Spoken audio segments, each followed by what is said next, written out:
Welcome back, everybody, to another deep dive.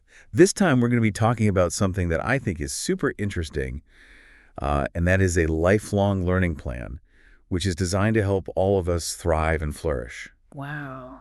We're always talking about education, and we're always thinking about, kind of the traditional models of education, but this one is different. Yeah. This one really is across the lifespan, and we're going to be exploring a piece called A Lifelong Learning Curriculum for Human Flourishing. And it's quite ambitious. Very ambitious. It covers, every stage of life, literally from infancy to beyond retirement. Wow, that's amazing. So have you ever thought about what your ideal education would look like, not just in school, but like really throughout your entire life? That's a great question. This is what we're going to be talking about today, and we're going to hopefully spark some new ideas for y'all. Yeah, this is exciting. I'm excited to dive into this. So what's so fascinating about this curriculum is that it doesn't wait for preschool. Like we think about preschool and kindergarten as being like this start of education. Right. But this framework really highlights that incredible learning potential of even the youngest humans, starting from the moment that they're born. That's so true. And I think that's something that as a society, we often overlook those first few years. It's just cuddles and diapers. But it's actually so foundational for everything that comes later. It's so true. It's so easy to dismiss those first couple of years. But this framework really shows just how foundational they are. Yeah. And so in those years, from 0 to 2 years old, it's all about sensory exploration and bonding. So interacting with caregivers, feeling different textures, hearing different sounds, even playing peekaboo, all of that shapes brain development in those early months. It's funny. I was just thinking about, how sometimes people think that baby talk is silly? Right. Oh, you're talking like a little baby. But the research actually shows that talking to babies, constantly describing what you're doing, responding to their babbling, is actually way more impactful than many people realize. It is. And I think it's almost like we intuitively know that, but we don't maybe always act on it. But you're right. It is really, really important. Yeah, it's like building a foundation for communication and learning in general. Exactly. It's those early language experiences that really become the building blocks for everything that comes later. Literacy, complex thought, all of that stems from those early interactions. Yeah, I love that, building blocks. That's a perfect way to describe it. Yeah. And then things get even more interesting when we move into the 2 to 4-year-old stage. Oh, yeah. And I love this part. And this is where pretend play really takes center stage. It's amazing to see how much learning happens through play. And I think this is something that sometimes as adults we forget. We think of play as frivolous or, not as important as maybe formal learning. But really, children learn so much through play. They do. And it's not just about them having fun, right? They're learning so much more. It's how they make sense of the world around them. So they're learning to understand emotions. They're practicing their language. They're developing those crucial social skills like sharing and taking turns all through play. Yeah, it's amazing how something as simple as playing house or playing doctor can teach kids so much. It is, and that's where this concept of scaffolding comes in. Oh, yeah. Tell me more about that. So it's like building a scaffold around a building. So as adults, we can provide support and guidance during their pretend play to make it even more enriching. Oh, I see. So for example, if a child is playing stores, a parent could introduce the concept of using money or, just really subtly weave in those early math skills. Oh, that's so smart. I like that. It's like sneaking in learning through the back door. I love that, sneaking it in there when they don't even realize it. Exactly. Making learning a natural part of their world, not a separate structured activity. Yeah, and it's not just pretend play that matters at this stage, right? This stage also emphasizes pre-literacy skills. Yeah. Think alphabet songs, rhyming games, even scribbling. It all lays the groundwork for reading and writing later on. Absolutely. And I think the key takeaway here is that learning doesn't have to be formal to be effective. Yeah. In fact, it's often more powerful when it's integrated into everyday life and play. I love that. Yeah. So we've got the sensory exploration of that baby stage. Yeah. We've got the play-based learning of the toddler years. Yeah. Where do things go from there? Well, around ages 4 to 6, we see a shift towards more structured learning. Oh, okay. So that's where we start focusing on developing those core literacy and numeracy skills. So this is where like the flashcards and the workbooks start to come in, right? Yeah, you'll start seeing things like flashcards for letter sounds and sight words, more opportunities for writing and simple math games. But it's important to note that play is still a huge part of the learning process at this stage. Oh, for sure. And I think research has shown, just how valuable hands-on science exploration is during this time. Growing plants, observing insects, those kinds of activities really help foster just a natural curiosity about the world. Absolutely. And it's all about nurturing that innate desire to learn and explore. Yeah, and I think that naturally leads to even more exploration as we move into ages 6 to 8. Absolutely. Because this is when formal education really kicks into high gear. Yeah, those elementary school years. This for mastering reading and writing, and they're tackling more complex math concepts like multiplication and fractions. It's about building that solid foundation in those core subjects, but it's not just about rote learning. Right. It's also about expanding their knowledge beyond the basics. So things like exploring historical events, learning about different cultures, really widening their lens of understanding.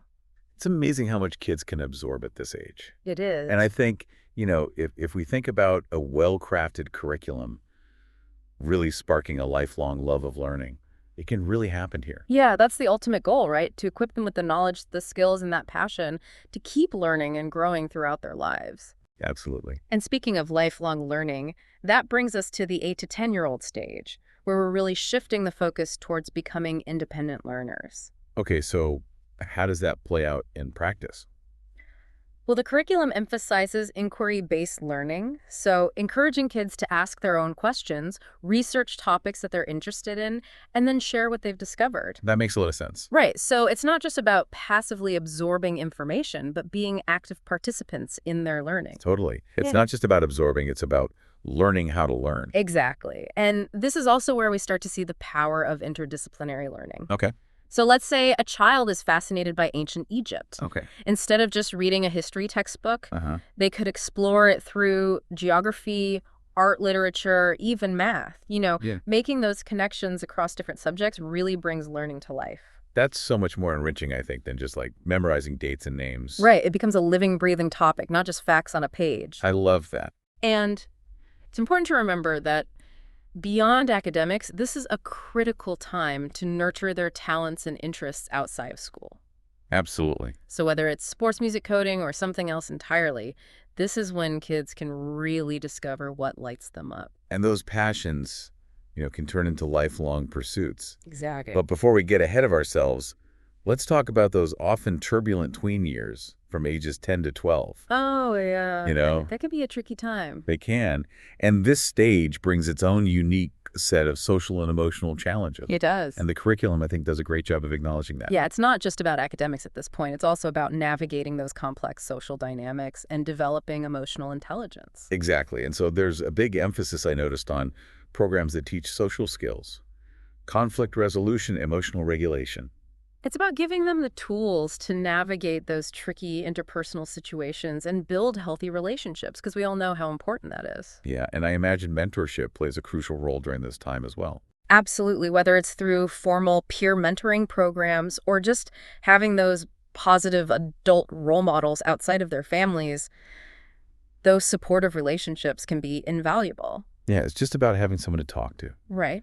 Someone who understands what they're going through, who can offer guidance and support. And the source material also points out that this is a prime time for exploration and self-discovery. Tell me more about that. Yeah, so it's about trying out different activities, seeing what sparks a passion, what they enjoy, what they're good at, and really where their interests lie. So it's all about figuring out who they are and what makes them tick. Exactly. And as they move into the teenage years, from 12 to 14, the curriculum takes on new dimensions.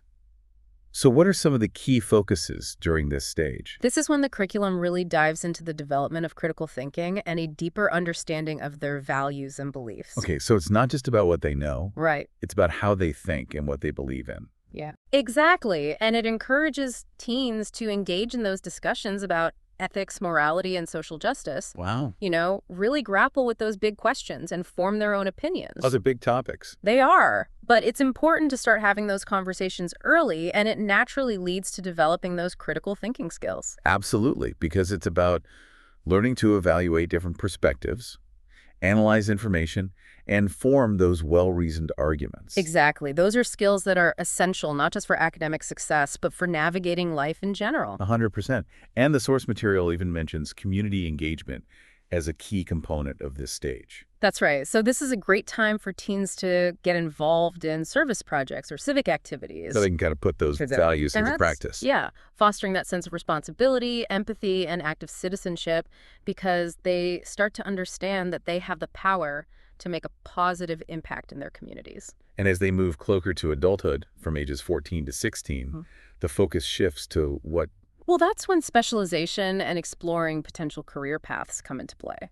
So we're starting to think about the future. Right. What they want to do with their lives. Exactly. And so we start to see the introduction of more advanced coursework in those chosen subjects, independent research projects, even internships or shadowing opportunities in fields that they're interested in. So it's about helping them kind of connect those passions to those potential career paths. And of course, this stage also recognizes the importance of career counseling and guidance to help them make those crucial decisions about their futures. Yeah, because it's not just about, letting them figure it out on their own. It's about providing them with the knowledge and resources they need to make informed choices. Exactly, giving them the support they need to make those big decisions. And finally, we reach the 16 to 18-year-old stage. Yeah, the big transition. That pivotal point where they're on the cusp of adulthood. Yeah. So what does the curriculum emphasize during these years? Well, the focus is on preparing them for that leap into adulthood, whether it's through higher education or vocational training. Okay. But it's not just about academics or job training. Right. The curriculum also highlights the importance of developing those practical life skills. So things like budgeting, cooking, Yeah. basic home maintenance, responsible decision-making, all those essential skills that everyone needs. Precisely. It's about recognizing that true preparation for adulthood goes beyond just the academic or the vocational. For sure. It's about fostering well-rounded individuals who are ready for all those challenges and opportunities that lie ahead. It's a holistic approach to education. It is. But what's really exciting about this framework is that it doesn't end there. It doesn't. Formal schooling might be over, but the learning journey Continues. continues, and that's what we're going to be exploring next. I can't wait. I know, me too. That's the beauty of this curriculum. It really embraces that concept of lifelong learning and provides a roadmap for continued growth and development well into adulthood. Yeah, it's super cool, and I can't wait to learn more. So we'll be right back after the break.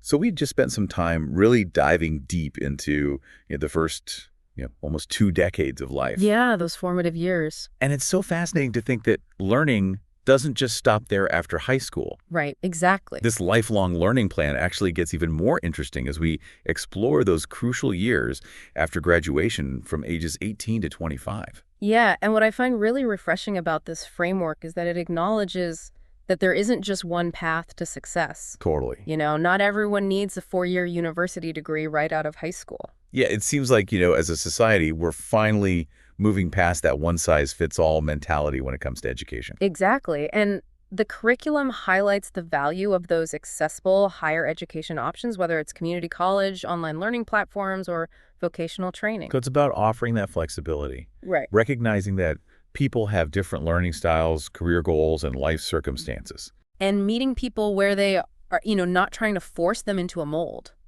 Totally. And I think a big part of that is also providing affordable options. Absolutely. Higher education shouldn't be a luxury, reserved for the privileged few. 100%.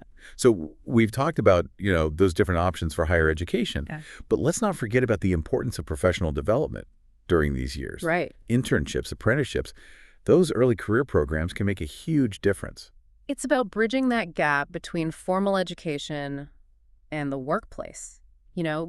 Giving young adults a chance to put their knowledge into practice, develop in-demand skills, and start building their professional networks. The source material also talks a lot about the importance of mentorship and networking during this time. How that's so critical, especially during these years. Connecting with experienced professionals in their chosen field can be a game changer for young adults. Absolutely. Think about it. Having someone who's been there, done that, who can offer guidance, share their experiences, and even, potentially open doors to new opportunities. It's like having a personal guide through the often confusing world of work. Those relationships can be invaluable. Yeah, so we've talked about higher education, professional development, mentorship. What happens next in this lifelong learning journey? Well, this framework really encourages people to embrace the idea that learning is a lifelong process. Oh, I like that. It's not something you do for a set number of years and then check it off your list. So even after we've established our careers, there's still more to learn. Absolutely. It's about cultivating that mindset of continuous growth, whether it's through formal continuing education, professional development workshops, online learning platforms, or even just pursuing personal interests and hobbies. I love that it's exciting to think that learning can take so many forms. It can. It's not just about, acquiring job skills. It's also about expanding our horizons, exploring new passions, keeping our minds sharp. And think about all the different ways you can do that. Learning a new language, taking up a musical instrument, joining a book club, volunteering in your community. All of these things contribute to our well-being and keep us engaged with the world around us. I love that. And it's about staying curious and never losing that thirst for knowledge. Exactly. The source material also specifically mentions community involvement as a key aspect of this stage of life. Right. As we move into, our mid-careers and beyond, we have this unique opportunity to give back to our communities. And so whether it's through volunteering, mentoring, joining civic groups, we can use our experience and our skills to make a real difference. yeah, it's about recognizing that we have something to offer, Right. that we can contribute in meaningful ways, beyond our paid work. And those contributions benefit not just our communities, but ourselves as well. How so? Well, volunteering, mentoring, engaging in those civic activities can bring a sense of purpose and fulfillment. Okay, so we've covered a lot of ground here, from those crucial post-high school years to mid-career and beyond. But what about that next stage of life, the one that often gets overlooked when we talk about education? You're talking about the years beyond retirement. Yes. Yeah, and this curriculum doesn't see retirement as a time to just slow down and disengage. It sees it as this new chapter full of potential for continued learning, personal fulfillment, and even societal contribution. It's about challenging those outdated stereotypes of aging. Exactly. The source material calls this stage legacy and wisdom. I love that. And I think it's such a powerful reframing of how we view this time of life. Totally. It's about recognizing that seniors have this wealth of knowledge, experience, and wisdom to share. Yeah, they're not done contributing. They're just starting a new chapter. Exactly. I love that perspective. Yeah. So how does this play out in practice?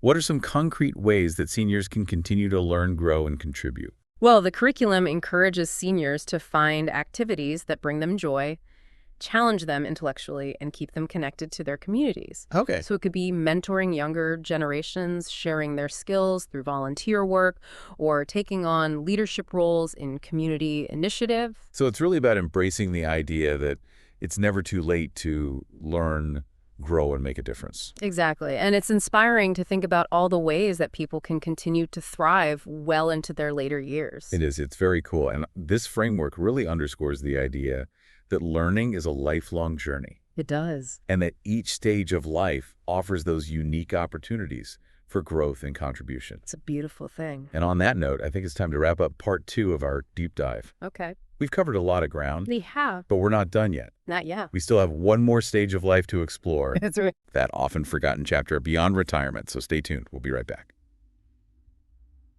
Okay, so we're back, and we're ready to explore that final chapter, the one that often gets overlooked in conversations about education. The years beyond retirement. The years beyond retirement, exactly. You might be thinking, isn't retirement all about, relaxation and leisure? Right. To put your feet up. Yeah, exactly. But while those are definitely part of the picture, this curriculum takes a much broader view. Yeah. It really challenges that idea that learning and growth just stop when we reach a certain age. Yeah.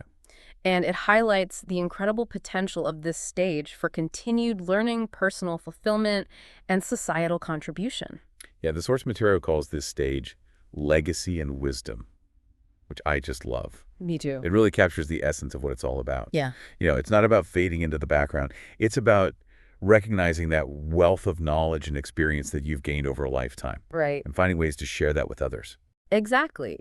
Think about the impact you could have mentoring younger generations, sharing your expertise through volunteer work, maybe even leading community initiatives. These are all ways to stay engaged, connected, and continue making a meaningful difference. I love that it really flips the script on how we view aging. It does. Doesn't it? Yeah. Instead of seeing it as a decline, it's an opportunity to embrace a new chapter full of purpose and contribution. And it's not just about giving back to others. It's also about continuing to learn and grow yourself. Yeah. So staying curious, exploring new interests, taking classes, traveling, all of these things contribute to a sense of vitality and purpose. The source material talks about the importance of staying active, both physically and mentally. Right. And I imagine that could look different for everyone. Absolutely. The key is finding activities that bring you joy, challenge you intellectually, and keep you connected to your community. So give me some examples. So for one person, it might be joining a hiking club and learning about, the local flora and fauna. Right. For another, it might be taking a creative writing class and finally finishing that novel they've always dreamed of writing. I love that. So as we wrap up our deep dive into this fascinating concept of a lifelong learning curriculum, I have to say I'm feeling pretty inspired. Yeah, me too. It's definitely a thought-provoking framework. What resonates most with you? I think what resonates most is the idea that learning isn't just about acquiring knowledge. It's about living a more engaged, fulfilling, and meaningful life. And that's something we can strive for at any age. Couldn't agree more. And it's about cultivating that love of learning, that thirst for knowledge and that desire to just keep growing as human beings. And the best part is it's never too late to start. Exactly. Whether you're just starting out on your journey or you're well into your later years, there's always something new to discover, a new skill to master, a new perspective to embrace. So as we leave you with this final thought, we encourage you to ask yourself, what's one thing you could start doing today to invest in your own lifelong learning journey? It doesn't have to be something huge, just one small step that could spark a lifetime of growth and discovery. Thanks for joining us on this deep dive. Until next time, keep those minds curious and those learning journeys alive. This is DigitView.